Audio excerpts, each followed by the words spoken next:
A empezar. Vamos a empezar este acto de presentación de la trilogía de libros de Eduardo Martínez de Pisón, y en este caso a mí se me ha asignado el papel de presentar a Eduardo, aunque los protagonistas son los tres libros últimos, y en el fondo la presentación del autor no es necesario para la inmensa mayoría de los que estáis aquí. Y tampoco es fácil esta presentación porque es persona, como sabéis, de saberes enciclopédicos, además o a la vez que geógrafo, montañero y escritor. Pero haré un mínimo extracto de su currículum. Es doctor en Geografía desde el 75, profesor de la Universidad Complutense de Madrid entre el 75 y el 78, catedrático de Geografía en la Universidad de La Laguna del 78 al 81, catedrático de Geografía Física en la Universidad Autónoma de Madrid del 61 al 2007 y a partir de entonces catedrático emérito en esta misma universidad. Entre el 91 y el 95 dirigió la parte española del Comité Científico para la Investigación de la Antártida. Desde el 99 es director del Instituto de Paisaje de la Fundación Duque de Soria y es también miembro de varios patronatos de parques nacionales de montaña. Ha recibido importantes premios, como el Premio Nacional de Medio Ambiente en el 91, la Medalla de Comunidad de Madrid o la Encomienda de Mérito Medioambiental. Por su contribución a la experiencia española en el Polo Norte recibió la Medalla del Mérito Militar con distintivo blanco y en 2016 el Premio Observatorio de Artal en la modalidad de ensayo por su libro La Tierra de Culiar. Ha realizado la mayor parte de sus investigaciones, publicaciones, docencia y dirección de tesis en el campo científico de la geografía física. Sus trabajos tratan principalmente de paisajes naturales, geomorfología de montañas, volcanes, pensamiento geográfico, geografía cultural y medioambiental. Y sobre estos temas, según los datos de Fórcula, que de ahí los he sacado, en 2016 contaba con 550 publicaciones, de ellas 52 en formato de libro. Ha escrito además numerosos libros literarios y de divulgación de viajes y geografía, y ha participado como asesor geográfico de documentales de televisión sobre el desierto del Gobi, montañas de Asia Central, la Ruta de la Seda, el Karakorum, Himalaya, el Tíbet. Pero además de este inacabable currículo, del que solo he dado una ligera pincelada, no quiero dejar de destacar que compartí con él 2 o 3 trabajos en un muy buen equipo formado por arquitectos, geógrafos e ingenieros. Alguno de estos trabajos acabó también en publicación. Fueron los planes especiales de Gredos y de Picos de Europa, y un amplio estudio de medio físico de Ávila y Segovia. Todos ellos se hicieron allá por el final de los años 80, en los que disfruté un montón de los paseos por el territorio mezclados con conversaciones llenas de conocimiento y de diversión y de amplísimos conocimientos. Incluso guardo algunas caricaturas que se las acabo de traer de aquella época que nos hizo a todos nosotros. Realmente había conocido a Eduardo en su defensa del Parque Nacional de Gredos al final de los años 70, cuando se cernía sobre esta montaña las amenazas de una enorme urbanización. Después de nuestro trabajo, Gredos acabó en parque regional, no parque nacional, pero por lo menos la urbanización no llegó a hacerse. Pero bueno, hoy vamos a centrarnos en sus 3 últimos libros, los 3 editados por la editorial Fórcula, y que les une un hilo conductor que es el de la geografía y la literatura, o quizá mejor yo diría la geografía y el arte en un aspecto más general. En ellos los argumentos de la naturaleza y la ciencia, el arte y la imaginación están íntimamente ligados y, como reza el título de esta charla, nos llevan a dar una vuelta por el mundo, a subir al cielo y a bajar al infierno.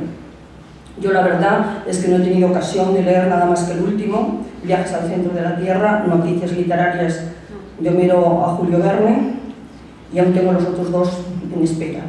Este libro leído es un libro que nos conduce, yo creo que más que al centro de la Tierra, a lo remoto, al inframundo, y lo hace acompañados por literaturas y saberes que abarcan desde la mitología a la religión, a la ciencia, el arte o la imaginación. Y aunque a veces abruma, al menos a mí, por el cúmulo de conocimiento que denota, está escrito de un modo sugerente y en ocasiones con un cierto aire de misterio que engancha en su lectura y se lee con un enorme placer. Pero puesto que dije que mi papel era el de mera presentadora, paso la palabra ya a Javier Jiménez para que, como director de la editorial Fórcola, que ha editado los 3 libros, nos diga unas breves palabras sobre este autor y sobre el autor y sobre la edición. Pero pasaremos luego enseguida, ya casi los presento, lo digo cómo lo vamos a hacer para no tener que intervenir después, pasaremos luego enseguida al coloquio prometido del autor con 2 buenos conocedores de sus libros, también geógrafo y aficionado a la montaña y profesor titular de la Universidad Autónoma de Madrid, Francisco Alonso Otero, que está al lado de Eduardo, y el periodista científico Antonio Calvo Roy, que además de periodista es viajero y un salvador de la literatura y las ciencias, es presidente de la Asociación Española de Comunicación Científica y secretario honorario de la Asociación Europea de Periodistas Científicos, además de haber dedicado toda su vida a la divulgación científica y ambiental mediante escritos en diversas revistas y publicaciones, también como guionista en documentos de televisión o como autor de numerosos libros y como director de comunicación de varias entidades.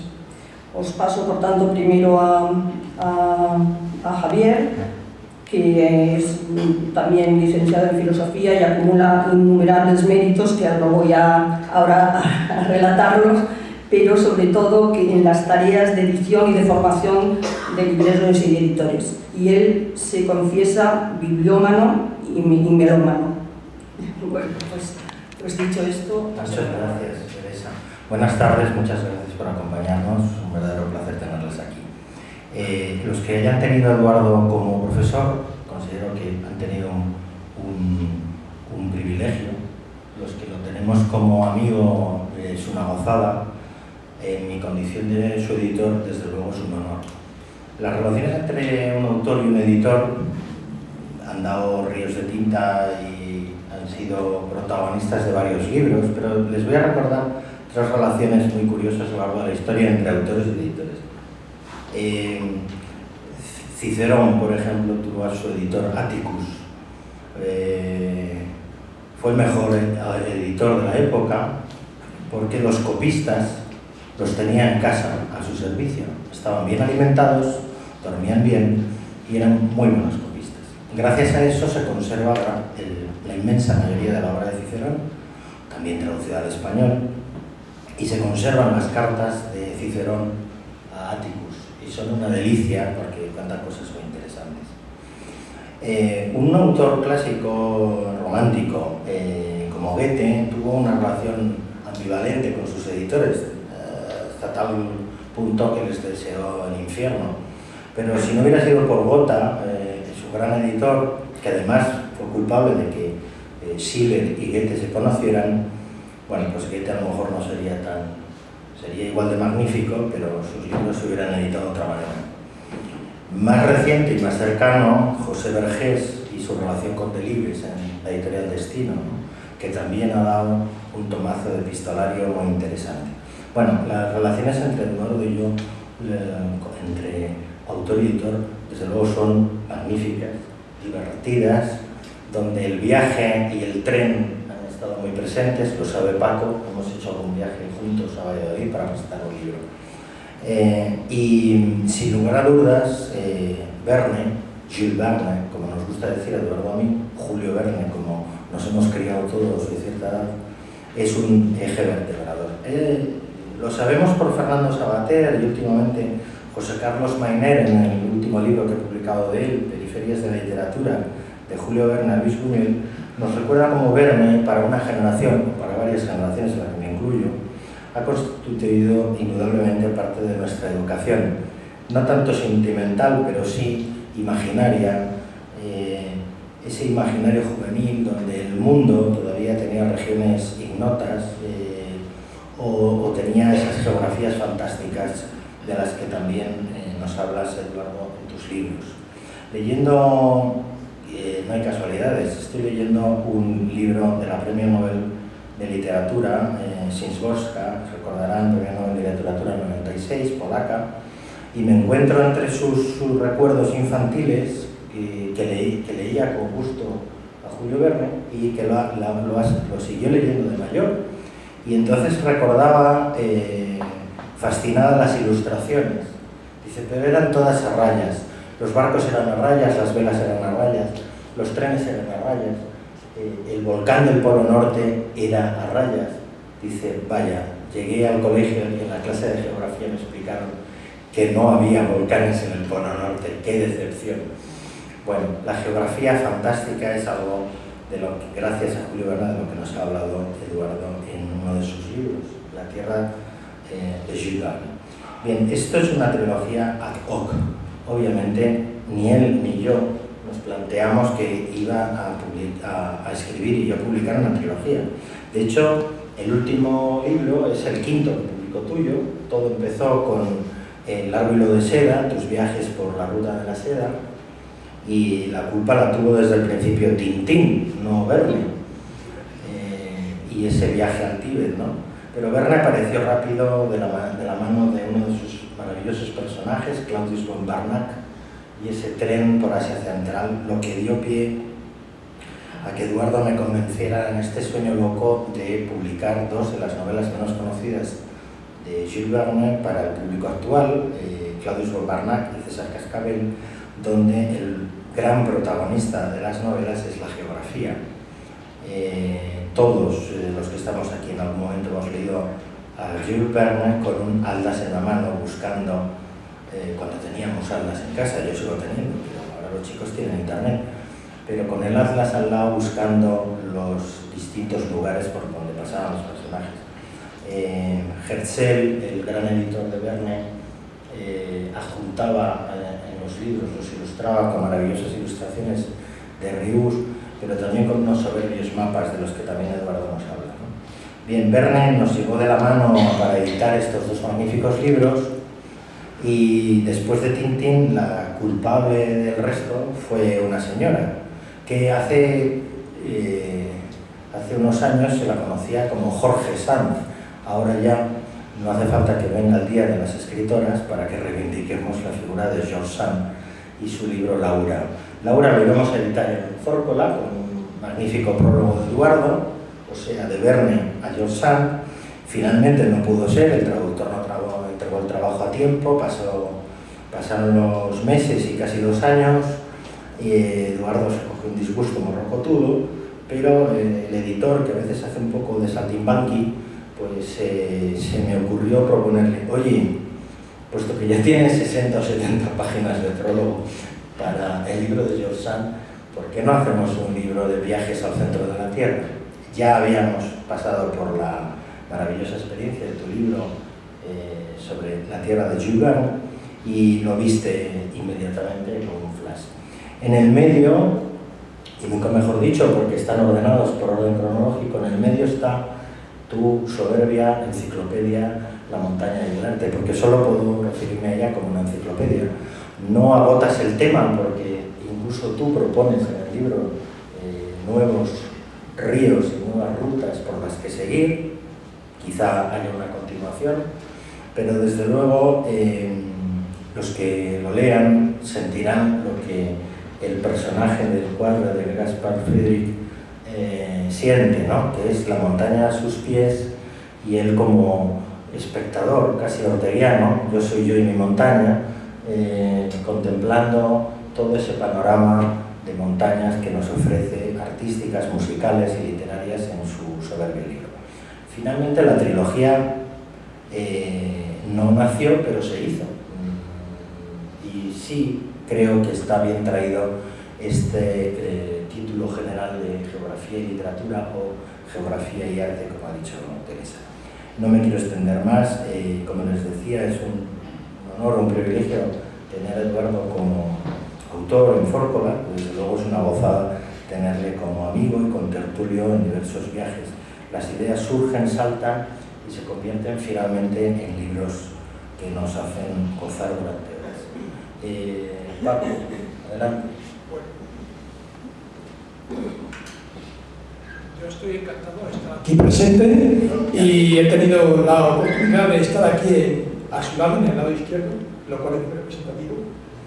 Y en este lado izquierdo me toca hablar un poco, más que de la personalidad de Eduardo, de la trayectoria que hemos tenido en común.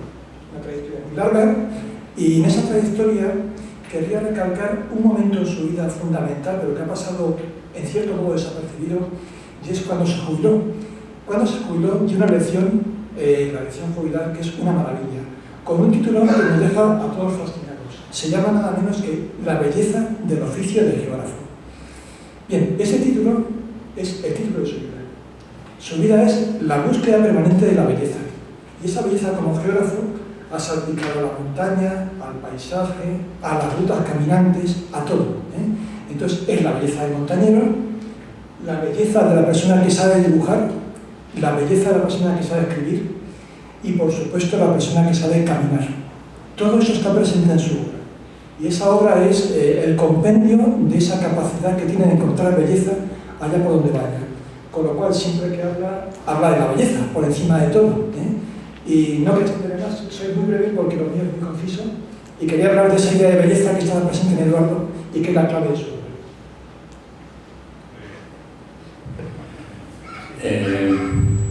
Desde la extrema izquierda conocí a Eduardo hace 30 años, siendo periodista. Él venía de haber estado en el Everest y nos presentaba a los periodistas científicos entonces en la residencia de estudiantes en una tertulia que teníamos, un libro que había escrito con Jerónimo López sobre el Everest.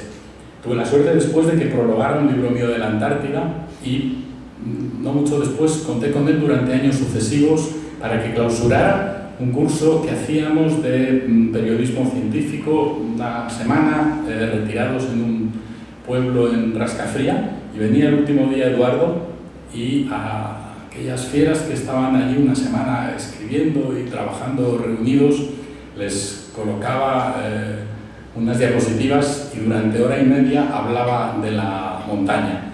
Y aquellos recios y recias periodistas lloraban con lágrimas como piedras de la emoción que lograba transmitir Eduardo. Porque me parece que sobre todo lo que se ha dicho, lo que ha conseguido Eduardo con todos esos libros, con todos esos trabajos, incluso en esos 500 artículos científicos que ha escrito, es transmitir emoción. Ha convertido el paisaje en emoción. Tiene una capacidad, a mi juicio, extraordinariamente llamativa para conseguirlo. Por lo tanto, y con perdón por los colegas de mesa, es tontería que hablemos nosotros, vamos a procurar que sea Eduardo el que hable y el que nos cuente. Podemos, yo creo, hacerle todos preguntas y probablemente en el público haya también preguntas por lo menos tan inteligentes como las nuestras. A mí, para empezar rompiendo el fuego, si te parece, Eduardo, hablas de el paisaje como la suma de naturaleza y cultura. Hablaba Paco de esa belleza, de esa búsqueda de la belleza. Bueno, tú te has dedicado a transmitir esa emoción de la geografía convertida en paisaje, convertida en belleza. No sé si es la obra de tu vida. ¿Crees que ha tenido utilidad? ¿Has convencido esta gente que está aquí? Seguro te han oído muchas veces. Venimos casi como fieles a la parroquia para oírte. ¿Cómo lo has hecho? No lo sé, no tengo ni idea de cómo he hecho las cosas. Las he hecho con espontaneidad absoluta, con una carga enorme vivencial y con una carencia de método verdaderamente culpable. ¿Por qué esa carencia de método? Pues porque soy de una generación determinada en la cual creábamos la geografía según vivíamos. No había maestros, pero maestros en el sentido más metafísico de la palabra, pero no tanto maestros de las técnicas de trabajo, de la metodología concreta que se iba creando conforme se iban haciendo las investigaciones. Entonces estabas en soledad con la naturaleza o con el paisaje. Antes hablaba yo con Mangada de mi época de Segovia, cómo miraba yo los balcones, no desde los balcones, sino los balcones desde la calle, me parecían que eran el paisaje de Segovia. Los balcones ibas creando con ello, te ibas formando a través de la realidad y luego procurabas transmitir eso. Es decir, el ser profesor es muy grato, porque los ojos de los alumnos te miran con inocencia. Pues, no sé si pasa todavía, pero pasaba antes. Y eso es tan insólito que llenar esa especie de recipiente, que es un alumnado que siempre reaparece, hombre, puede ser fatigoso, pero es muy compensatorio. Lo que pasa es que la geografía es un viaje, la geografía está ahí fuera, y la geografía se puede explicar de muy diversas maneras, pero también contando lo que es la realidad del paisaje y llevando a la gente al paisaje y haciéndoles dibujar, o fracasar en el dibujo más bien, ante el paisaje, porque no he tenido grandes discípulos dibujantes, yo creo que he tenido uno nada más, los demás son un desastre, pero también mi maestro, Manuel Terán, una vez dibujó un sinclinal y yo creí que era una silla lo que había dibujado, le tengo un respeto extraordinario. Pero lo que hacéis en arquitectura, que es saber dibujar, me parece que es esencial también para el geógrafo. El geógrafo debería saber dibujar para meter por tu filtro lo que es esa realidad que ves y devolverla en la medida que puedas, claro. Pero se trataba a última hora de absorber el mundo. Y el mundo entra de muy diversas maneras, hay feo y medio y bonito. Pues realmente si te dedicas sobre todo al paisaje natural, como me he dedicado yo a lo largo de mi extensa docencia, pues lógicamente lo bello abunda. Lo bello está ahí, no es una cosa mía, el oficio es bello porque es bello lo que ves y lo que haces. Una persona que se dedica a la arquitectura también, supongo que es un bello oficio. Personas que se dedican a la literatura o a la poesía, puede caber más bello oficio, a la historia del arte, a la ciencia abstracta. Hay muchos oficios muy bellos, hay oficios terribles también, pero bueno, la geografía yo creo que está dentro de ese canon de la belleza del oficio, sobre todo por la belleza de la realidad que trabaja. Entonces, si transmites eso, si lo logras transmitir, pues eso que has querido hacer, no sé si has triunfado, porque es como tirar una piedra en el agua, ¿no? Luego no sabes qué es lo que pasa. Es igual que escribir un libro, no sabes quién lo lee y quién no lo lee, es un enigma lo que queda detrás, ¿no? Pero bueno, ahora lo va. ¿No te has encontrado ningún paisaje natural feo? No. Los hay más o menos bonitos, más o menos hermosos, pero la naturaleza siempre es bella. Lo que pasa es que no necesariamente es de tarjeta postal, no es grandiosa. A lo mejor en un paisaje, alguien me lo decía hace un minuto, tú también me parece que era en un recodo de Castilla, unos sauces al lado de un riachuelo que va corriendo, de un acedero de un riachuelo. Puede tener una belleza enorme y la puede cantar Fray Luis de León y recuperarla don Miguel de Unamuno. Tú la puedes sentir, pero si encima la pasas por el filtro de quienes te la han explicado y te la han contado, eso gana extraordinariamente. Tú puedes ver una tarde de la Sierra de Guadarrama desde Pozuelo, que bueno, es bastante feo Pozuelo, pero no es paisaje natural. No es ni corte ni cortijo. Entonces, tú ves al fondo esa sierra nevada del invierno, con las encinas en primer plano, y dices, Beruete, ¿quién te ha enseñado? Es Beruete quien te ha enseñado. No es que el paisaje se parezca a Beruete o quiera parecerse a un cuadro de Beruete, sino que el paisaje hace lo que puede, pero eres tú que lo transforma. En la Antártida llegas allí y tú lo miras, no es un paisaje hasta que tú lo ves. Pero el momento en que tú lo ves, con toda una carga cultural y un torrente que empieza a nacer de un nevero que se está deshaciendo según pasan los meses del verano antártico, de repente te evoca el Pirineo o el ruido, porque claro, la belleza del paisaje es el olfato, es el ruido. En un bosque tupido son más los ruidos que lo que ves. El olfato cuenta muchísimo, el olor al bosque. A mí cada vez que me acerco al Pirineo y entro, lo primero que siento es el aroma de las plantas, ¿no? Eso decía también una definición muy clara y muy enigmática. Decía que el olfato es un escrutador difuso. Un escrutador difuso. Yo no sé esos perros qué dirían, pero en el caso humano el olfateo es lo más difuso que puede haber. Estamos más educados al oído, a la vista, al tacto. Pero el tacto también es muy importante. Hay un episodio de la expedición inglesa al Polo Norte, la clásica, donde Wilson va con Cherry Garrard hacia el interior en la noche antártica buscando pingüinos, buscando el pingüino emperador y los huevos de los pingüinos, ¿no? Y entonces no ven nada porque es la noche polar, y el frío es el paisaje, el frío. Se pone Cherry Garrard por la mañana la capucha del frío que hacía, se le congela la capucha y tiene que andar durante todo el día encorvado porque no puede con la cabeza vencer a la capucha. El frío es el paisaje y otras veces es el oído. Pero todo ello son sensaciones, son al mismo tiempo sentimientos, cargados de literatura, cargados de visiones estéticas, etcétera, que coadyuvan a la visión del naturalista. No puedes prescindir de ello. Una cosa es que hagas un artículo para una revista científica y entonces hagas un esfuerzo adusto, ¿no? De lenguaje adusto y te pliegues al sistema de publicación que es lógico con la bibliografía, la erudición, etc. Yo me he pasado la vida explicando a los alumnos la Tierra, porque era mi oficio, era geógrafo físico lo que iba a hacer, pero el interior de la Tierra que yo he explicado es muy distinto al interior de la Tierra de este libro, quizás porque me he jubilado. Algún malintencionado dirá, Eduardo, como ya tiene la edad que tiene, está haciendo prospecciones a ver cómo se infierno, pero no va por ahí.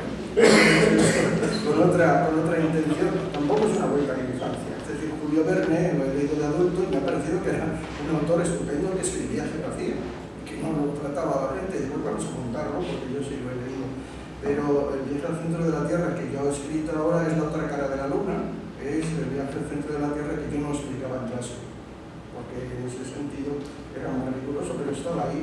Y a lo mejor de vez en cuando dejabas caer algún fogonazo para hablar también de esto, aunque sin utilizar el dinero de los contribuyentes en aquello que no era debido. Pero ahora ya no es así. Ahora ya me puedo permitir explicar cómo son los cráteres del otro lado de la Luna. Hablabas de saber dibujar. ¿Qué más destrezas o cuáles son las principales destrezas que a tu juicio tiene que tener un geógrafo?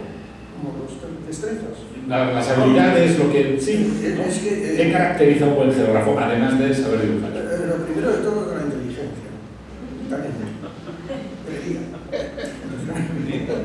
Eso me parece absolutamente esencial.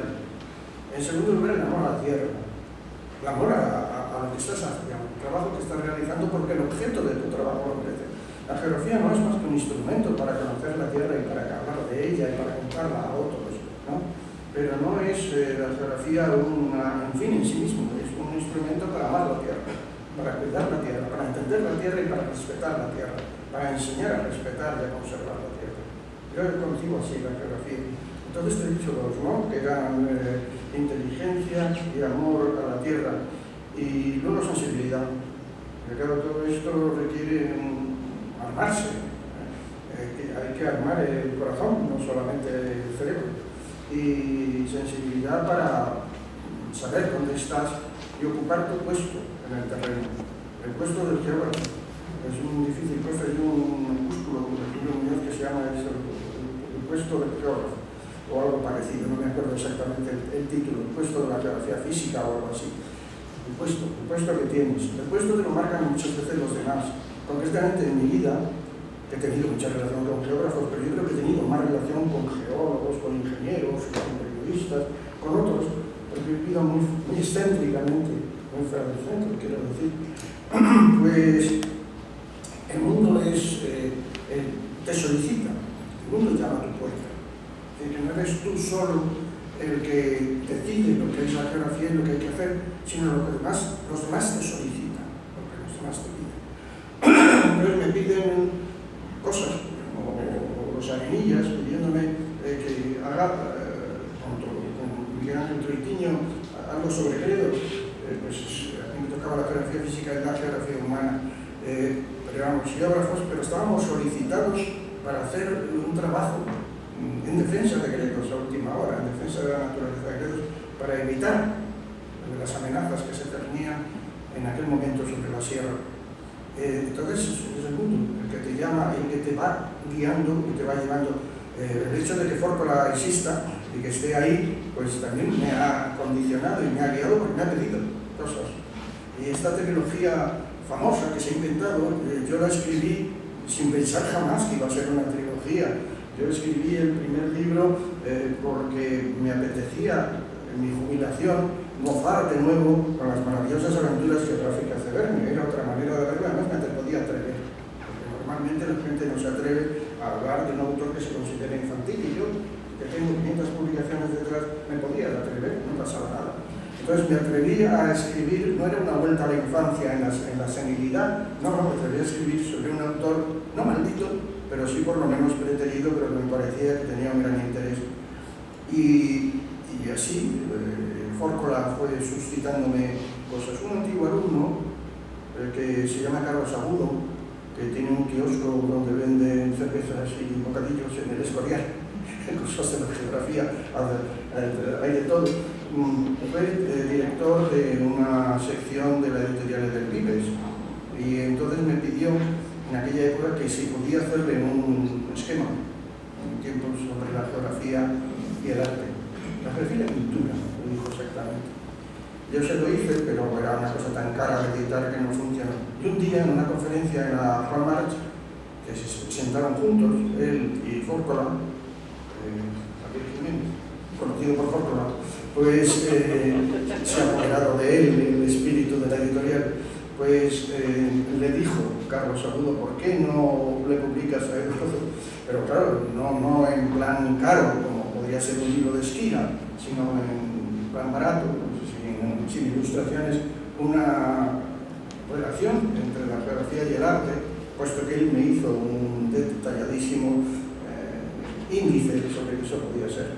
Entonces se animó, me lo dijo, hablamos, le di vueltas y al final salió, al final lo hice y volqué en él pues buena parte de mi vida, porque yo estos libros no los he hecho desde el principio, es decir, buscando la mina para obtener el mineral, sino que son residuos que me he ido dejando la vida detrás.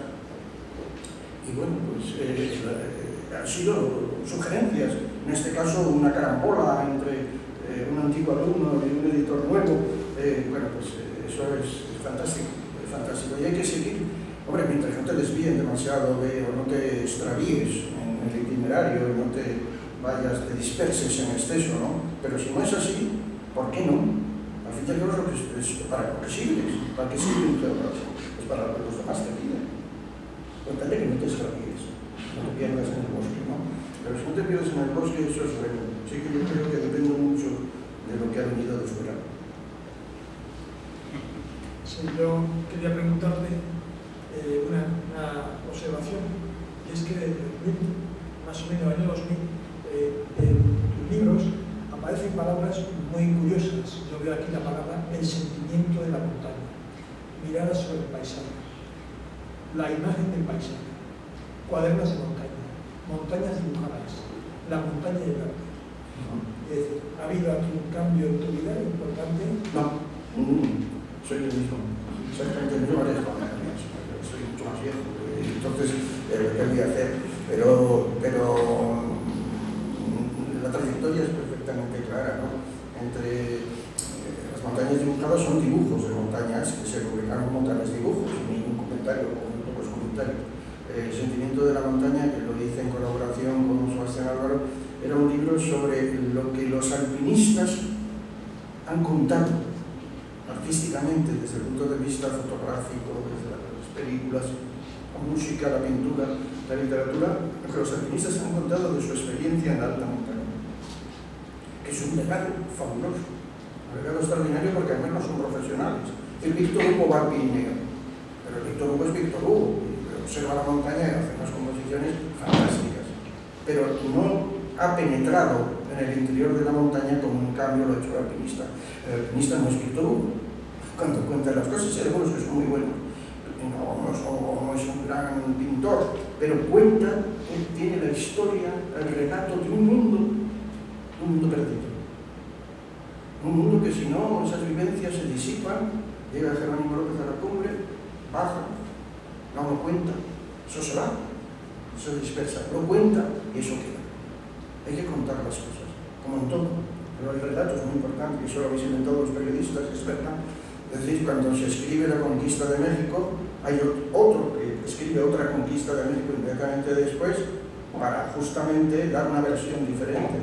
Hay que dar la versión de las cosas, hay que contar el relato. Pues bien, hay una cantidad de relatos fabulosos que había que estructurar, había que sintetizar y había que meter en ese compendio, que es un libro, por otro lado, dilatado. Pero La montaña del arte es distinto. La montaña del arte nació de esa solicitación que yo no podía negar a mi amigo Fórcola y a mi viejo alumno, al cual tengo un afecto muy grande, Carlos Agudo. No les podía negar lo que me estaban pidiendo. Y La montaña del arte es la decantación de toda mi vida, es la decantación de todo lo que yo he ido sabiendo, recogiendo y gozando. Entonces fue un disfrute escribirlo, lo pasé muy bien. Fueron unos años de retiro y de estar metido nada más que en eso, o casi nada más que en eso, porque siempre se hacen otras cosas, pero completamente concentrado en ello, silenciosamente, y no sabiendo si al final va a salir o no va a salir, o qué es lo que va a ocurrir. Bueno, pero letra a letra, palabra a palabra, página a página, 616 páginas. Y bueno, ahí cumplí con lo que para mí era una obligación, que también, aunque esto no quiero ponerme serio, ni mucho menos, también es una cuestión de la edad. Dice, si yo sé estas cosas y las he sabido, y en el mundo de los amantes al arte no consta apenas la montaña, y en el mundo de los de la montaña apenas consta el arte, tengo que decirlo. Y por esa razón lo hice. Pero no se parece en nada al otro libro. Es decir, el sentimiento de la montaña es el sentimiento de los alpinistas. Este es el sentimiento del arte. El arte de los pintores, de los escritores, de los músicos, etc. De mis escritores, de mis músicos, porque yo soy mi subjetivo. Hasta mañana. Entonces, me he permitido toda la vida ser bastante objetivo, pero ahora puedo permitir ser subjetivo. Entonces es mi visión de las cosas, ¿no? Y bueno, no tenía un carácter enciclopédico, pero salió una enciclopedia, porque eso... Aunque solo sea por el índice omástico de 660... No, 1200. 1200, 600 páginas. 1200. Esto último que has dicho de volver a la sociedad y tu compromiso de contar lo que uno sabe, me lleva a preguntarte, estos tiempos turbios que estamos viviendo, Ortega publicó en su momento una misión a la universidad, misión de la universidad. ¿Cuál crees que es la misión de la universidad del siglo XXI en España? Es una respuesta difícil, larga, compleja, y además tengo Ortega mirándome desde atrás con la sumisión de la universidad como para atreverme, pero la misión en general, dicho en pocas palabras, de la universidad es una formación de categoría, es dar categoría y de dar calidad en sus extremos de la calidad y en el máximo de exigencia y de punto honor. Todo lo que vulnere exigencia, punto honor en el mundo universitario es condenable. Eso lo digo como profesor muy serio, que están miles de tribunales. Y bueno, la misión de la universidad puede ser perfectamente tener grandes profesores y grandes alumnos de arte griego, por ejemplo, aunque sea española, ¿por qué no?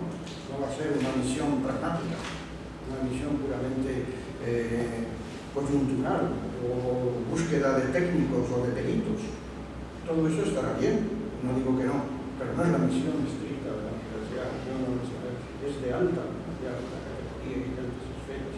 Es hacer, si hay geólogos están en la punta de la geología, y si hay matemáticos en el extremo de la matemática, pero el humanismo es absolutamente absoluto. Ya, claro, es que me pongo a mirarlo y pierdo el humanismo, es fundamental para comprender eso, porque es la parte más frágil, la parte más débil de la vida universitaria, porque las otras tienen una utilidad inmediata. Yo creo que la universidad debería ser estrictamente inútil. Ponderar y saber hacer las cosas inútiles, lo que no hacen otras partes. Yo, cuando estando en Canarias, vino un arquitecto a solicitarme que hiciera trabajos de ordenación del territorio allí, y le dije que no. Yo he venido desde la península, he llegado a Canarias y he venido a explicar el Pleistoceno. No me saqué usted del Pleistoceno, porque mi misión es explicar el Pleistoceno. Tengo que romper con las cosas, digamos, de profesionales. Yo no soy, en ese sentido, un profesional de la práctica. Y lo que venía a querer decir con esa alegoría es que yo lo que tenía que hacer era explicar geografía física concretamente, y armar el departamento para que hubiera grandes geógrafos. Lo demás es otra cosa. Todo está bien, pero la universidad tiene que tener una calidad excepcional y buscar eso, pero al mismo tiempo ser muy consecuente con sus exigencias, ser muy exigente, y toda vulneración de la exigencia es mala. Y en estos momentos tormentosos que has dicho del mundo universitario, pues hay que levantar de nuevo la batuta y ser muy riguroso en ese sentido.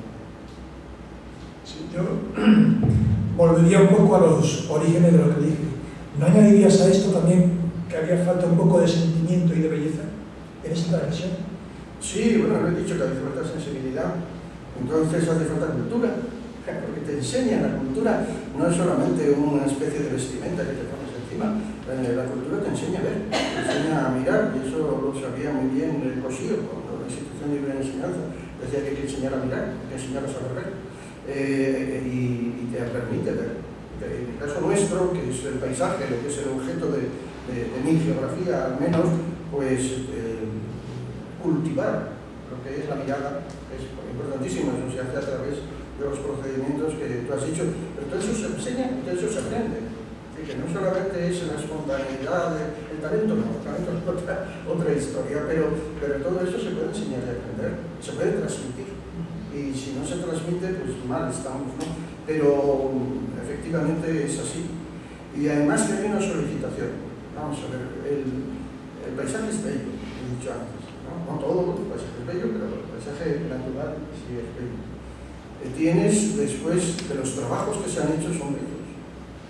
A mí me encantan los mapas, los planos, ver los planos de Madrid del 19, es una cosa que me entusiasma. Me quedo maravillado cómo dibujaban a Cuatro Caminos, ¿no?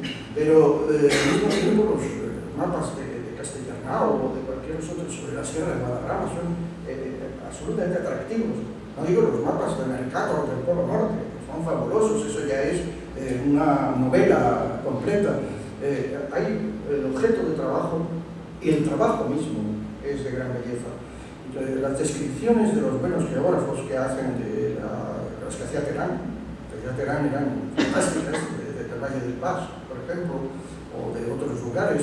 Las descripciones que hacía Vidal de la Blas de Bretaña, por ejemplo, las lees, y son una prosa rica, precisa, llena de calificativos bien utilizados, discursiva, que te va llevando y te va enseñando, y además que te permite ver el estado del tiempo cuando el viento azota las praderas de Bretaña. Es precioso eso, ¿no? Cuando Pierre Georges describía cómo se inundaban los ríos de Siberia y se rompían los hielos del norte desde el sur, que deshelaba antes y encontraba el norte helado, entonces los ríos se represaban contra el hielo que había al norte y al final lo rompían, un cataclismo. No lo olvidaré nunca, son cosas de extraordinaria capacidad de belleza que el geógrafo no debe dejar, porque debe ponerse a la altura del paisaje. Si el paisaje es bello, pues haz tu prosa bella, ¿no? O tus fotos que sean bellas, o tus dibujos que intenten serlo, ¿no? Volviendo a este libro y a Julio Verne, ¿te identificas más con Axel o con el profesor Lidenbrock? ¿Quién de los dos eres más? Lidenbrock. Claramente. Yo soy Paganel. Paganel es un personaje. Cuéntanos por qué. Un geógrafo que quería ir al Tíbet y acabar en la Patagonia porque se equivocó. Entonces, eso es. Pero esos son los estupendos geógrafos de Julio Verne. Lidenbrock es el profesor que maniático, ególatra. Yo creo que no soy ególatra. maniático quizás, pero no. Pero además obsesionado por su trabajo de campo. Y lo que quiere es ir al centro de la Tierra para hacer una observación empírica, una observación directa de cómo es el centro de la Tierra y acabar con el dilema de si hay fuego central o está apagado el planeta, donde no hay fuego central. No lo consigue porque no pasa de la corteza y hacen, en vez de una especie de radio o de diámetro, lo que hacen es una cuerda, la esfera, es decir, que hacen un segmento nada más muy superficial. Pero Lidenbrock lo que va es a hacer una demostración científica en el terreno, es un trabajo de campo. Eso me siento totalmente identificado y posiblemente mi gusto, yo tengo un gusto o una filia por estas dos novelas, Laura y que voy a confesar, ¿no? Y es probablemente eso lo que más me atrajo. Y luego la aventura que le sucede con su discípulo, que es Axel, y con el guía islandés ocasional, ¿no? Que es un buen hombre. ¿Es menos sentimental, Axel? Axel es sentimental, sí. Axel es el relator, es el periodista, es el que levanta el acta, es el que mantiene la teoría contraria, es el novelista, el que cuenta la historia, y además el enamorado de la sobrina del profesor. Entonces, más de la sobrina que del centro de la Tierra. Más, evidentemente más. Y entonces no es Axel el personaje, es simpático, es probablemente más humano que el profesor Lidenbrock, que es una caricatura, pero no es el atractivo. Es decir, tiene Verne varios personajes que son arquetipos, los cuales muchos conseguir. Uno de ellos es Lidenbrock, otro es Nemo. Otro es Hatteras, por ejemplo, en fin, hay varios. Pero Nemo es un gran personaje. Capitán Nemo, como saben, quiere decir nadie en latín, Nemo neminis, ¿quién eres usted? Yo Nemo, es decir, yo nadie, no soy nadie, un hombre que se ha borrado del mundo y se ha ido a las profundidades marinas a vivir su vida. El Lidenbrock es muy simpático, pero a pesar de todas sus manías y de todas sus cosas raras. Además había escrito un libro que no había leído nadie, pero que era amigo de fútbol, todo eso es simpático, eso es divertido. Y Paganel, que es el geógrafo que se perdió, que iba al Tíbet y acabó en la Patagonia, pues es un personaje divertidísimo que era amante del mar. Julio Verne era muy amante del mar. Y es un hombre que cuando están en un ombú, en una inundación que hay en la Patagonia, sabe vivir en la naturaleza, porque lo ha leído. Sabe que en un ombú un hombre inteligente puede sobrevivir toda su vida.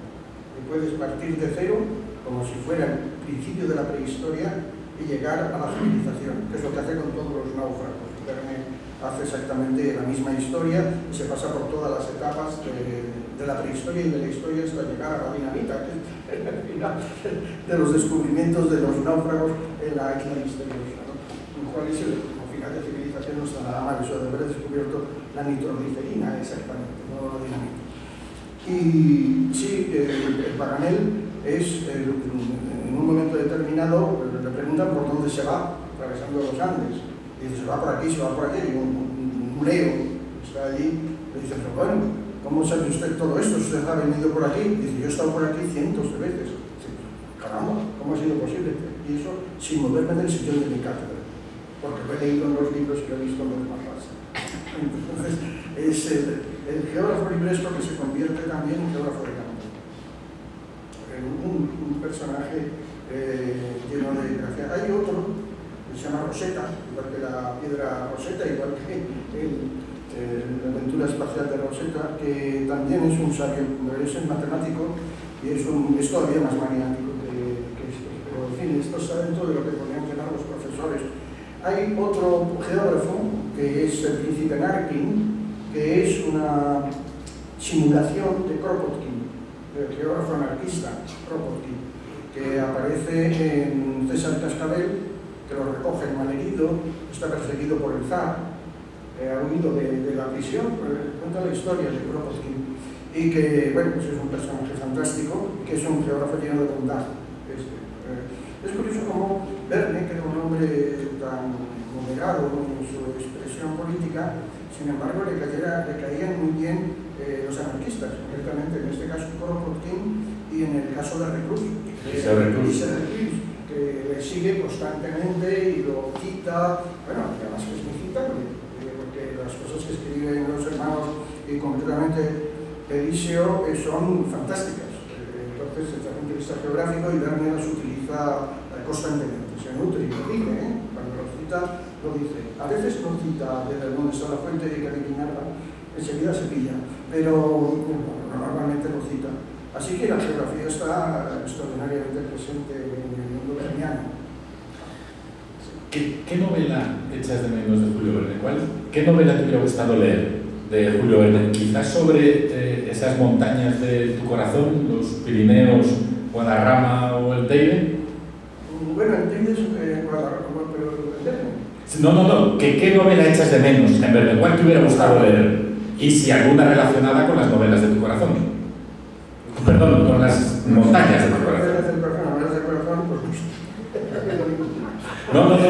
Era ya Treviño, sí, te lo pido. Sí, vamos, el Guadarrama tiene pocas novelas, pero tiene alguna. Está de paso en Tío Baroja, en Camino de Perfección, por ejemplo, ¿no? Y en otras novelas que están muy bien tratadas en ese sentido. Hay una novela reciente del Marqués de Tamarón, por ejemplo, que es la guerra civil, cómo la amistad se deshace en la guerra civil en el Guadarrama, una amistad montañera se rompe por la guerra, ¿no? Gredos no tiene apenas novelas, pero tiene alguna cosa que no es muy mencionable. El Pirineo, sí, porque está George Sand, concretamente, entre otros, que escribió varias novelas pirenaicas y cuentos, con varios relatos muy bonitos, que le dan una gran belleza imaginativa, ¿no? Porque lo que hace George Sand es fundamentalmente ponderar la calidad de la imaginación, es decir, el acercamiento a la realidad por la imaginación. Volviendo al aula, si el centro de la Tierra está hueco, es una enorme geoda llena de cristales, esa geoda llena de cristales es una fantasía, pero se puede llegar a ella a través de la ciencia, de la cristalografía, se puede llegar a ella a través de la imaginación, que es lo que hace el personaje, que está prácticamente alucinado y que llega a través de una idea imaginaria, o se puede llegar a ella a través de la codicia, porque se supone que esas cristalizaciones son joyas, son gemas, y entonces quien acceda allí se va a enriquecer. Entonces todo es atractivo, pero todo va por distintos campos. Y concretamente la rapacidad del hombre está presente en ese cuento, pero está presente también la llegada a la naturaleza por la imaginación y por la fantasía, y respetar ese lado de lo fantástico. En el caso de los Alpes, yo te pondría a Hermann Hesse, como también que despierta a través de su sensibilidad enorme lo que es los paisajes alpinos. ¿Qué otras montañas podríamos decir? En Sierra Nevada es difícil porque, bueno, está siempre como telón de fondo. Hay unos relatos del Alarcón que están muy bien, son muy bellos, pero son de sus propias vivencias, de sus experiencias excursionistas por la sierra, no alpinistas exactamente.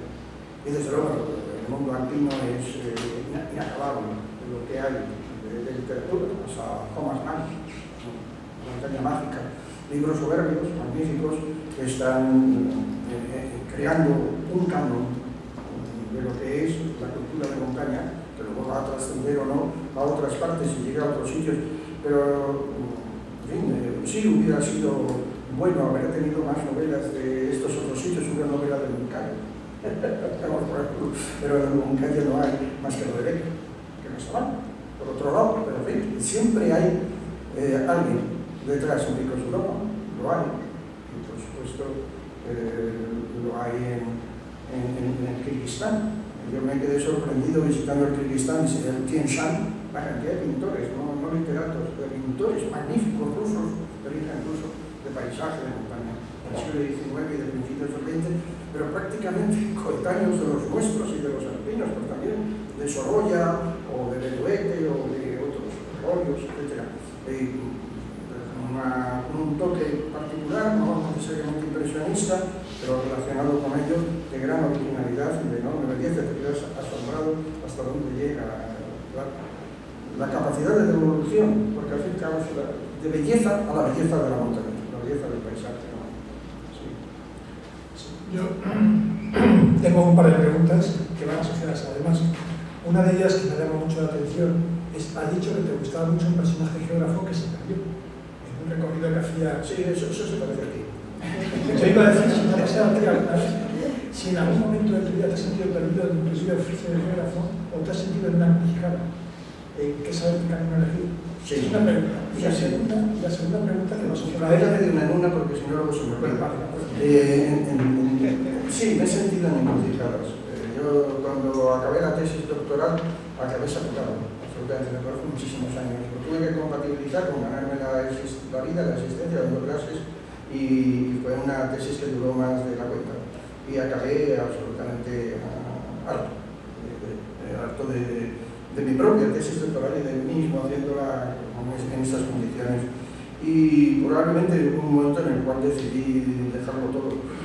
Pero me vino la inspiración y entonces con Julio Muñoz nos fuimos a Gredos, hicimos un trabajo sobre Gredos que me vivificó, me devolvió el ser.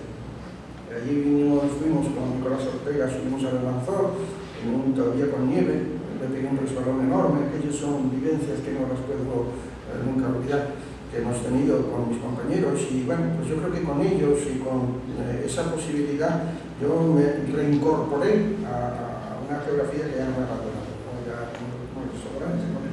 no me ha abandonado nunca, pero hubo un momento sí de encrucijada, cansancio. Yo creo que era un cansancio de carácter total, físico y psíquico, y porque las tesis doctorales de entonces eran tesis doctorales de entonces. Y la segunda pregunta es una pregunta que tiene que ver con una paradoja. Si no me equivoco, Julio Verne fue muy poco viajero, pero muy buen escritor. Fue en tu caso, tú eres un magnífico viajero, pero has escrito con la literatura. Que sepa yo que la única que se ha escrito es esta que se llama, vamos a ver, Territorio de Pardo. El Territorio de Pardo. Me acuerdo yo mejor que sí, bueno, porque es que yo me dedicaba a geografía, no me dedicaba a literatura, me dedicaba yo soy profesor, en todo caso, bueno, científico, eso suele hablar con años y años y años, ¿no? Pero Julio Verne fue más viajero de lo que parece. Estuvo en Estados Unidos, navegó por el Mediterráneo, tuvo 3 barcos que él llevaba, tenía un hermano que era muy entendido en marina, y bueno, y luego se instruyó muchísimo en geografía.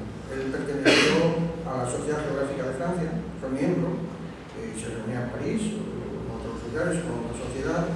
Tenía relación con Justus Perthes, con Gotha, con el Stiller, con la Casa Chet, con su propio editor Hetzel, y tenía una información geográfica enorme, lo cual no era difícil. Vamos a ver.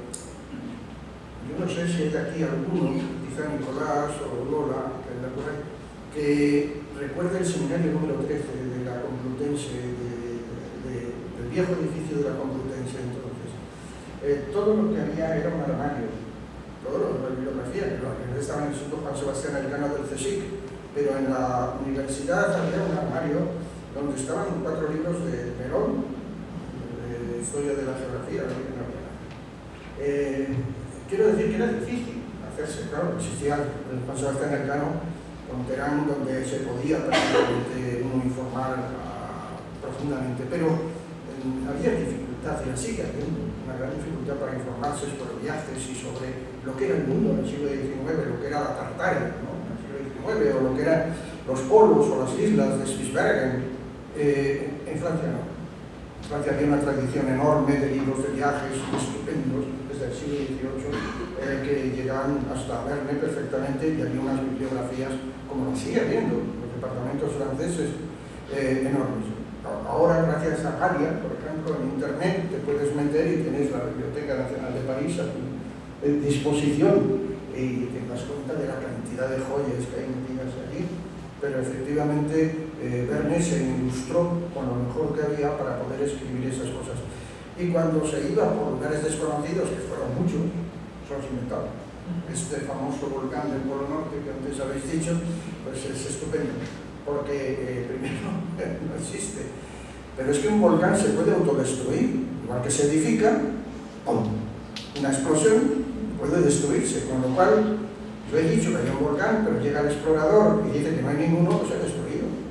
Eso ocurrió en 1831 con una isla que se llamaba la isla Julia, que salió al lado de Sicilia, donde apareció una erupción fisural de unas 7 islas, y que rápidamente Inglaterra mandó un almirante que pusiera la bandera de Gran Bretaña clavada para reclamar el territorio nuevo nacido. Se organizó un gran lío diplomático porque discutieron los italianos, los franceses, bueno, todos realmente, y la isla desapareció porque ¡pum! Desapareció la isla Julia, que solo utiliza luego Verne en un argumento de una de sus novelas.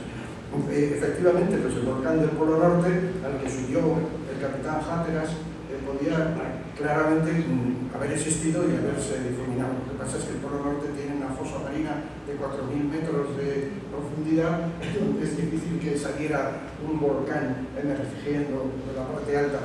Pero se lo inventaba pues, con la mayor frescura, con la mayor tranquilidad, porque al fin y al cabo no era un geógrafo, era un novelista, que lo que quería era, a través de las novelas, enseñar geografía. Entonces Miguel Strogoff te enseña la estepa siberiana, y así sucesivamente. Un capitán de 15 años te enseña la navegación del mar y la costa africana, los otros te enseñan una isla, y así sucesivamente. Entonces, bueno, pues se podía permitir ese lujo. En cambio, yo no me permití el lujo de escribir literatura, pero un buen día tenía unos apuntes que había hecho, empezando los cuadernos por detrás, es decir, por aquí apuntaba a la ciencia y por detrás apuntaba mis impresiones, que a veces pues, eran puras fantasías. Y un día se me ocurrió editarlas, se las publicó la editorial Desnivel, y son como 14 o 15 relatos, algunos más realistas y otros completamente fantásticos, de carácter literario, pero siempre sobre temas geográficos. Es decir, que no me permitía hacer una aventura del corazón, ¿no? O otras cosas, una novela en el sentido estricto, ¿no? O más social, no. Hay un trasfondo geográfico, es la literaturización del paisaje. Y vivencias. De vivencias en el paisaje, exactamente. De vivencias más que de experiencias, porque son cosas muy vividas, ¿no? Profundamente vividas. Pues hablar de un lago que es maléfico, un lago que te mira con malos ojos, ¿no? Un lago puede mirarte con... Sí, pues yo lo he visto, he conocido ese lago. Podría decir dónde está, si queréis visitarlo. Pero hay que llevar ofrenda a ese arroz, porque si no... ¿Quién sabe? La cubierta de tu libro La montaña del arte, ya hemos dicho que da una clave. En tu último libro, la cubierta vuelve a dar una clave. Para los que no hayan leído Viajes al centro de la Tierra,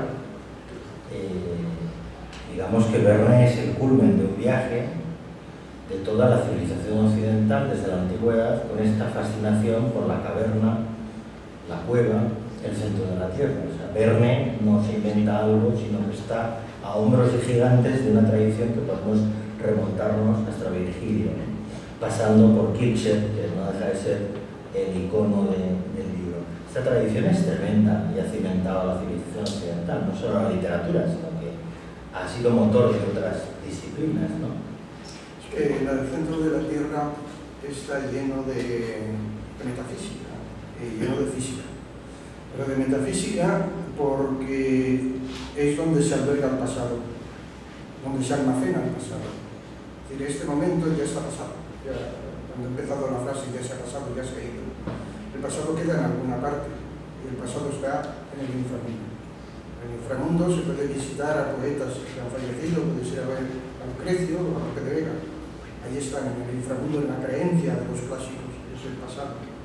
Eso provoca una gran cantidad de referencias mitológicas, filosóficas, literarias, etcétera, que luego se cristianizan en concreto con Dante, con la gran obra de Dante, la bajada al infierno, la Divina Comedia, en la primera parte, de tal manera que la bajada a la caverna es una bajada llena de connotaciones de carácter profundo, siempre pensando en la esfera, es decir, no en un disco, es decir, hay un espesor necesario para bajar, para poder penetrar en lo que está. En el cielo están los dioses que juegan con el destino de los hombres, predicen el futuro con sus maldades. Estamos en el presente, los seres humanos corriendo por la superficie de la tierra, y el pasado está ahí en el fondo, está tu padre, están en el fondo de la tierra. Y luego hay una parte física, no la parte solamente metafísica que llega hasta Dumas, ¿no? Y hasta Laura, y hasta Julio Verne, que también va buscando el pasado, pero el pasado geológico, el pasado de la Tierra, porque es un juego entre la física y la metafísica. Y la física es que es ese planeta, y qué hay dentro, qué hay debajo, qué hay en la profundidad, pero las cavernas te permiten penetrar muy poco, es una cosa muy subsuperficial. Las minas, lo mismo, es la geofísica la que hace sus cálculos y la que permite conjeturar lo que puede ser las condiciones físicas en que están sus materiales, en densidad, en temperatura, en composición, etc. De tal manera que lo que es la corteza, el manto y el núcleo de la Tierra quedan establecidos a través de esos estudios. Cuando Verne hace la penetración de sus muchachos en el interior de la Tierra, está buscando saber qué es lo que hay debajo. Y se basa en un libro de un geógrafo geólogo que se llamaba Louis Fidier, que había escrito 2 años antes, había publicado un libro que se vendió en un número verdaderamente increíble en Francia, 30.000 ejemplares, que se llamaba La Tierra antes del diluvio. Es un libro de divulgación geológica muy, muy bonito.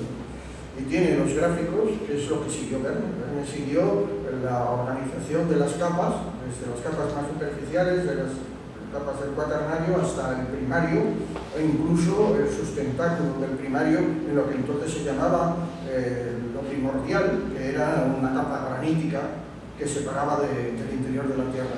Está siguiendo un libro de geología, geología divulgativa, pero de gran nivel. Es decir, que también va recorriendo el pasado. Empieza con el cuaternario, terciario, secundario, primario, va hacia abajo, conforme van los geólogos descendiendo y luego subiendo, se van guiando por los fósiles. ¿Sí? Saben dónde están, por los estratos que están recorriendo. Entonces, si ven un amonites o ven un trilobites o ven un mastodonte, entonces saben en qué momento de la evolución de la historia de la Tierra se encuentran. La cosa es que la encuentran más o menos viva, sobre todo en el terciario y cuaternario. Y eso le aparecen ya mastodontes, efectivamente, aparecen también, bueno, aparecen del Mesozoico unos grandes monstruos marinos que se atacan entre ellos. Está siguiendo estrictamente la geología de su época. Lo que pasa es que la novela y la hace completamente asequible al público profano. Es una gran ventaja, porque también pues, es una forma de enseñar.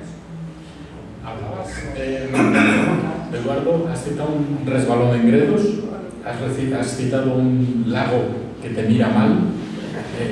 ¿Qué malos momentos recuerdas en la montaña, en la naturaleza? Yo recuerdo un accidente que tuvimos en el Karakorum, en el Diran Peak, hace ya muchos años, en los años 70, en el que murieron varios compañeros míos. Una luz cayó sobre un campamento y fallecieron instantáneamente. Eso es el peor momento que yo he tenido en la montaña. Todos los demás son buenos. Todos. Yo he sido feliz en la naturaleza y feliz en las montañas. No tengo un mal recuerdo. No lo tengo, por más que rebusque. También la torcedura. Memoria. No, pero eso sí, pero eso no es un... Un mal rato, por lo menos. Eso no es nada. Un mal rato. No tengo mal rato. He sido feliz, he tenido una suerte enorme. A mí me has contado que en la ruta de la seda tuviste que desayunar en un sitio nefasto, no sé qué desayunaste, digo, ¿tú te acuerdas? Que me dijiste pero eso no es grave. Nos dieron unos palillos y para el desayuno nos dieron cacahuetes con chili. Entonces, con guindilla, cacahuetes con guindilla. Lo peor era coger los cacahuetes con los palillos, pero bueno, salvo este detalle tremendo, lo de la guindilla fue feroz. Pero yo no he tenido... ¿Puedo recordar un momento por lo menos impactante? Sí, Te lo recuerdo. El momento en que descubrimos la choza del Alimañero. ¿La? Choza del Alimañero en la serranía de Cuenca. Ah, sí. Eso fue, pero bueno, eso no fue malo. Fue prácticamente íbamos él y yo, porque estaba haciendo la tesis. Yo le dirigí la tesis a este señor.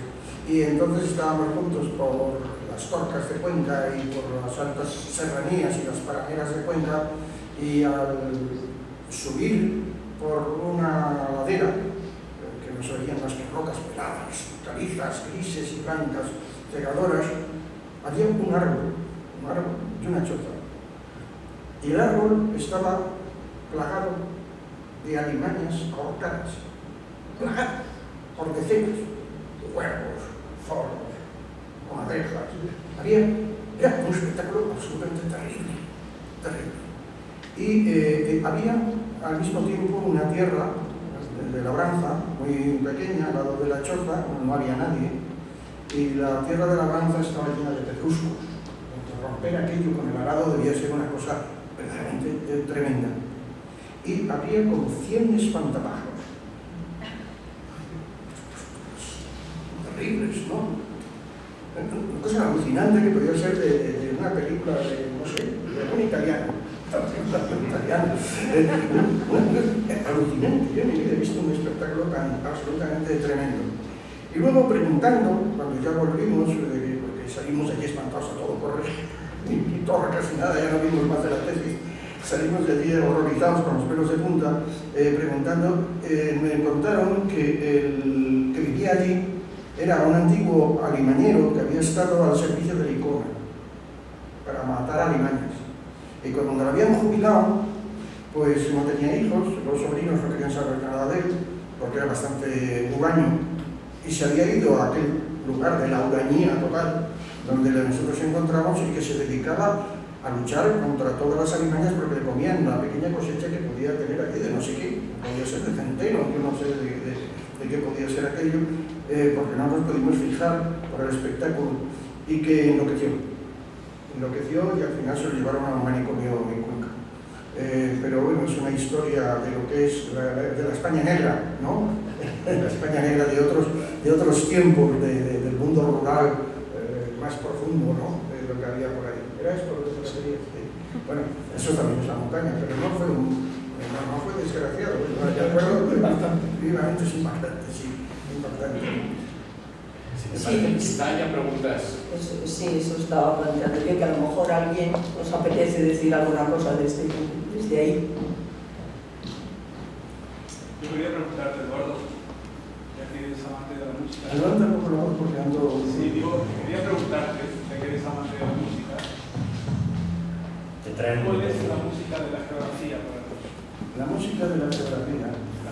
No sé, hay mucha música de la geografía, porque venía ayer con la radio, venía viendo Beethoven y me parecía tan geográfico que sí, que no podía ser más, pero probablemente los dos más, que yo creo que son parte de Berlioz, que también es que se empiezan a ocurrir, son Liszt y su mundo alpino y Wagner. ¿Y Strauss? También. Pero quizás los mayores son Liszt y Wagner, los más voluntariamente geográficos, profundamente geográficos, ¿no?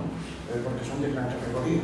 Precisamente Wagner es de una categoría verdaderamente extraordinaria.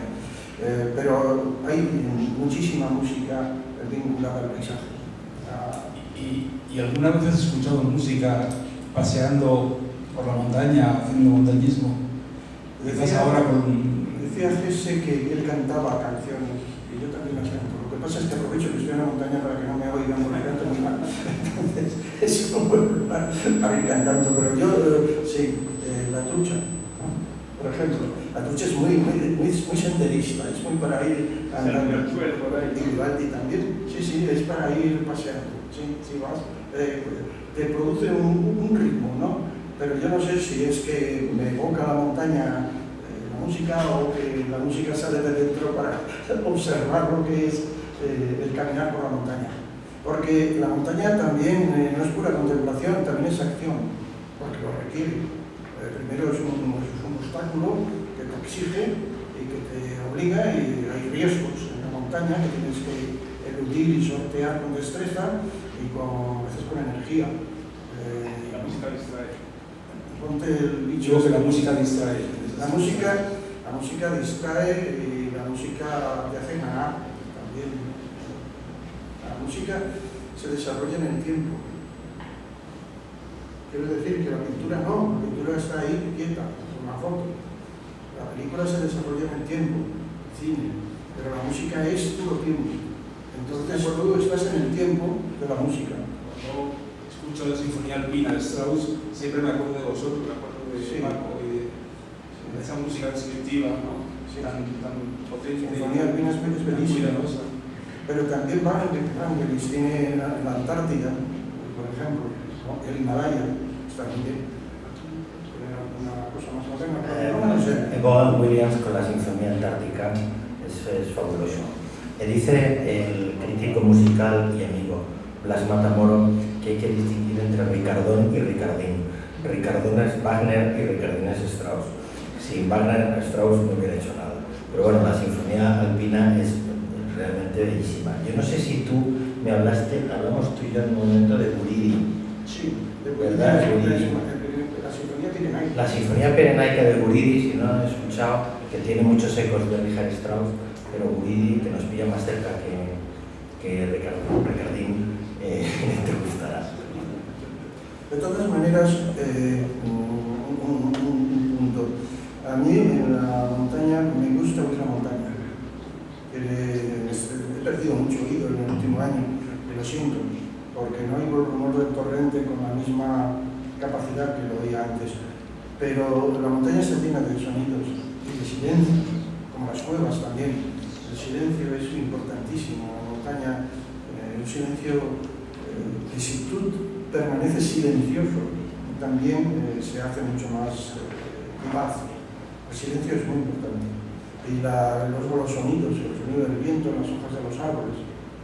Eso también es música, ¿no? En gran medida. El sonido de las canciones campesinas, el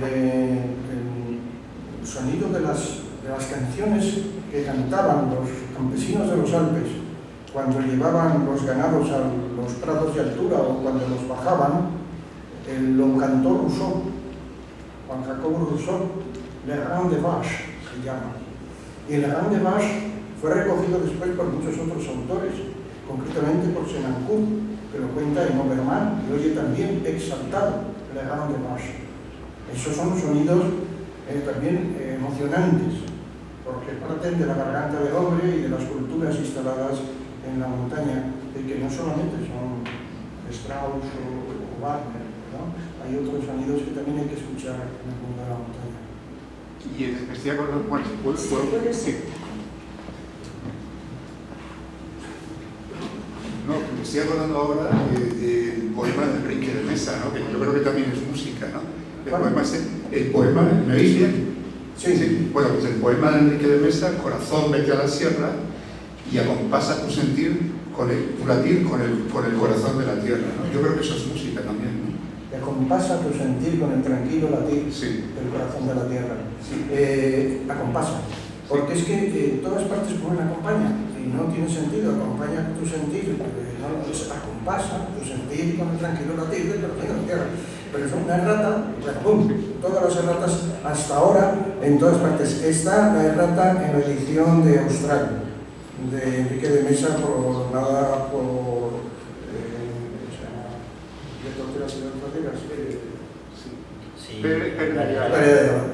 por reprobado muy bien por Pérez Ayala. Sí, son unos versos bellos, es eso, acompasa tu sentir con el tranquilo latir del corazón de la tierra. Pero por eso necesitas escuchar la tierra, claro, y acompasarte al rumor del torrente, ¿no?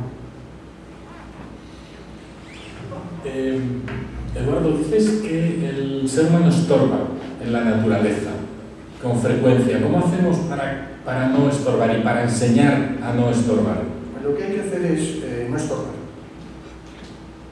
Entonces, si tú entras de una manera imperiosa y dominas el terreno de tal modo que lo transformas, lo sustituyes o lo conviertes en otra cosa, no cabe duda que la naturaleza se disipa.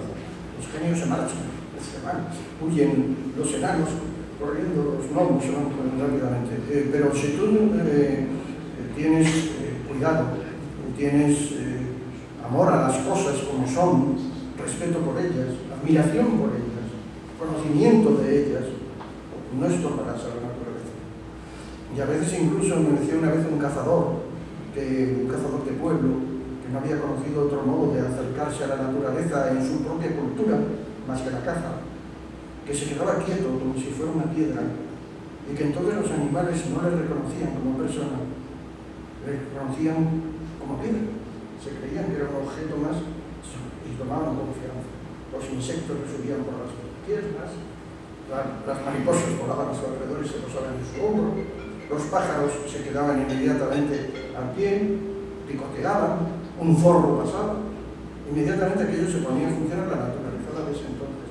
Si tú empiezas a gritar, a cantar, a pegar petardos, a meter gente, como ocurre tantas veces, gente que va por la naturaleza gritando porque tiene miedo al silencio, pues la naturaleza es va. Lo que es la naturaleza la estorbas. Lo que hay que hacer entonces es no estorbar, tener cuidado para no estorbar. Terminas tu colofón en Viajes al centro de la Tierra dirigiéndote al lector y le dices: mi propósito es que ambos sigamos caminando por paisajes y palabras. ¿Vamos a seguir? ¿Por dónde vamos a ir de viaje a partir de ahora? No lo sé todavía, no lo sé. Está demasiado cerca el final de ese colofón, pero mi propósito es escribir más, como es lógico, y seguir por los paisajes a través de las palabras. Quiero seguir. Tengo ese objetivo. Tengo muchos años. Entonces no sé hasta dónde me dará cuartelillo, pero no sé, con todo y con ello es mi propósito. Y entre tanto, lo paso bien, lo pasaremos bien, supongo que los lectores lo pasarán bien. Nos quedamos más tranquilos con ese propósito. Gracias a todos, gracias por haber estado esta tarde aquí, sobre todo gracias, Eduardo, por esta conversación. Pues bueno, repito lo mismo, que gracias a todos, que ha sido una larga conversación y creo que os habrá gustado y os habrán dado ganas de leer los libros.